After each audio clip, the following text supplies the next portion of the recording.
കോഴിക്കോട് ബീച്ചിൽ അനീഷ് ദേവസിയുണ്ട്. അതുപോലെ തൃപ്പൂണിത്തുറ പൂജ ക്രിക്കറ്റ് ഗ്രൗണ്ടിൽ ലിഡിയ ജേക്കബുണ്ട്. ആദ്യം കോഴിക്കോട്ടേക്ക്.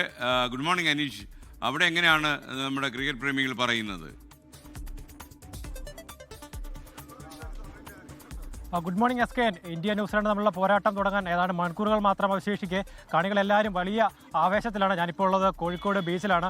എന്നോടൊപ്പം ഉള്ളത് ഒരു പറ്റം ചെറുപ്പക്കാരാണ്. നമുക്ക് അവരോട് തന്നെ ചോദിക്കാം, ഇന്ത്യ ഇന്ന് കപ്പടിക്കല്ലേ? പിന്നെ കപ്പടിക്കും. നമ്മളെ പ്രതീക്ഷ തന്നെ ഇന്ത്യ കപ്പടിക്കണമെന്നാണ് നമ്മുടെ വിശ്വാസം. നമ്മൾ ഫുള്ള് സപ്പോർട്ട് ഇന്ത്യക്കാണ്. സഞ്ജുവിൻ്റെ ഒരു ബാറ്റിംഗ് എങ്ങനെയായിരിക്കും? സെമിയിലും അതിന് മുമ്പത്തെ മാച്ചിലൊക്കെ സഞ്ജു നല്ല പെർഫോമൻസ് കാഴ്ചവെച്ചു. നല്ല കോൺഫിഡൻ്റ് ആണ് സഞ്ജു. പിന്നെ നമുക്ക് സഞ്ജു ചേട്ടൻ നമ്മുടെ അഭിമാനമാണ്. സഞ്ജു ചേട്ടൻ ഇന്നും കളിക്കണമെന്നാണ് നമ്മുടെ വിശ്വാസം. സെഞ്ചുറി അടിക്കണമെന്നാണ് നമ്മളെ ആഗ്രഹം. 2 കളി സെഞ്ചുറി മിസ്സായിട്ടുണ്ട്. ഈ കളിയിൽ സെഞ്ചുറി അടിച്ചുകൊണ്ട് തിരിച്ചു വരണമെന്നാണ് ആഗ്രഹം. ടീമിൽ നിന്നൊരു മാറ്റം വരുത്തേണ്ട കാര്യമുണ്ടോ?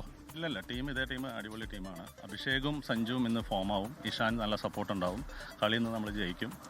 ബോളിങ്ങിൽ കുറച്ചൊരു കറക്ഷൻ വരുത്താനുണ്ട്. 5ാമത്തെ ബോളർ ഒരു കൺസേൺ ആണ് നമുക്ക് ഇന്ത്യക്ക്. പക്ഷേ അത് തരണം ചെയ്യുന്നതാണ് വിചാരം. വരുൺ അടിപൊളിയായിട്ട് കംബാക്ക് ചെയ്യണം. ഇന്ത്യ ജയിക്കും. സഞ്ജു ഇന്ന് സെഞ്ചുറി അടിക്കുമോ? ഉറപ്പായിട്ടും സഞ്ജുവിൻ്റെ നല്ലൊരു സെഞ്ചുറി ഒന്നും നമ്മൾ പറയുന്നില്ല. പക്ഷേ നല്ലൊരു സ്റ്റാർട്ട് സഞ്ജു എന്തായാലും ടീമിന് വേണ്ടി കൊടുക്കുന്നു ഞങ്ങൾ പ്രതീക്ഷിക്കുന്നു. ഇന്ത്യ എന്തായാലും ജയിക്കും. യെസ്. ഫസ്റ്റ് ബാറ്റിംഗ് ആണ് ഇന്ത്യ എത്ര സ്കോർ ചെയ്യുന്നത് പ്രവചിക്കുന്നത്? 220 ആ ലെവൽ എന്തായാലും വേണം. എന്നാലേ ഇന്ത്യക്ക് ജയിക്കാനുള്ള ചാൻസ് കൂടുതലാണ്. ഇവരാണെങ്കിലും അത്യാവശ്യം നല്ല ബാറ്റിംഗ് ആയാലും ബോളിങ്ങിലായാലും അവർ അത്യാവശ്യം നല്ല മുന്നിൽ നിൽക്കുന്ന ടീം തന്നെയാണ്. ടീം ഇന്ത്യക്ക് എന്തെങ്കിലും ഒരു വെല്ലുവിളി ഉണ്ടോ ബാറ്റർമാരോ ബോളർമാരായിട്ട്? സഞ്ജു എന്തായാലും ഒരു 50 എബോ എന്തായാലും ഇന്ന് എടുക്കും. കുഴപ്പമില്ല. ന്യൂസിലാൻഡ് പൊതുവെ ഓൾറെഡി എന്തായാലും നമുക്ക് കെടാകെടായിട്ടുള്ള ഒരു ടീം തന്നെയാണ് ന്യൂസിലാൻഡ്. ഇന്ത്യയോട് മുട്ടാൻ പറ്റിയൊരു ടീമാണോ ന്യൂസിലാൻഡ്? ന്യൂസിലാൻഡ് നമുക്ക് ഒരിക്കലും തള്ളിക്കളയാൻ പറ്റത്തില്ല. കാരണം എന്ന് വെച്ച് കഴിഞ്ഞാൽ അവരുടെ ഫീൽഡിംഗ് സ്ട്രാറ്റജി ആണെങ്കിലും ബോളിംഗ് ആണെങ്കിലും അവർ ഫുൾ പ്ലാനാണ്. അവരൊരു നല്ലൊരു ഗെയിമാണ് അവർ കളിക്കുന്നത്. പിന്നെ അത് മാത്രമല്ല, നമ്മൾ അഹമ്മദാബാദിലാണ് കളിക്കുന്നത്. ലാസ്റ്റ് ഓടിയ വേൾഡ് കപ്പ് നമ്മൾ അവിടെ തോറ്റിട്ടുണ്ട്. ലാസ്റ്റ് സൗത്ത് ആഫ്രിക്കയായിട്ടുള്ള മാച്ചിൽ നമ്മൾ അവിടെ തോറ്റിട്ടുണ്ട്. അപ്പോൾ അത് നമുക്കൊരു ഇതാണ്.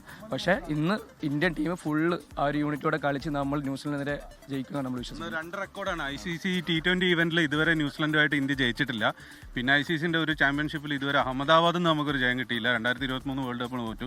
2 റെക്കോർഡ് ഇന്ന് പൊട്ടിച്ചിട്ട് നമ്മൾ എന്തായാലും ഇന്ന് ജയിക്കും. ന്യൂസിലാൻഡിന് അതെ, ഇന്ത്യ ഇന്ന് 3ാമത്തെ ലോകകപ്പ് റിട്ടേൺ ചെയ്യും. നമ്മൾ ഡിഫെൻഡ് ചെയ്യും. ആക്ച്വലി 3ാമത്തെ ലോകകപ്പ് ആദ്യമായിട്ട് ഡിഫെൻഡ് ചെയ്യുന്ന ടീമായിട്ട് ആക്ച്വലി ഇന്ത്യ നിന്ന് മാറുന്നതായിരിക്കും. ആക്ച്വലി അതിനുവേണ്ടി ഡിഫെൻഡിംഗ് ചാമ്പ്യൻ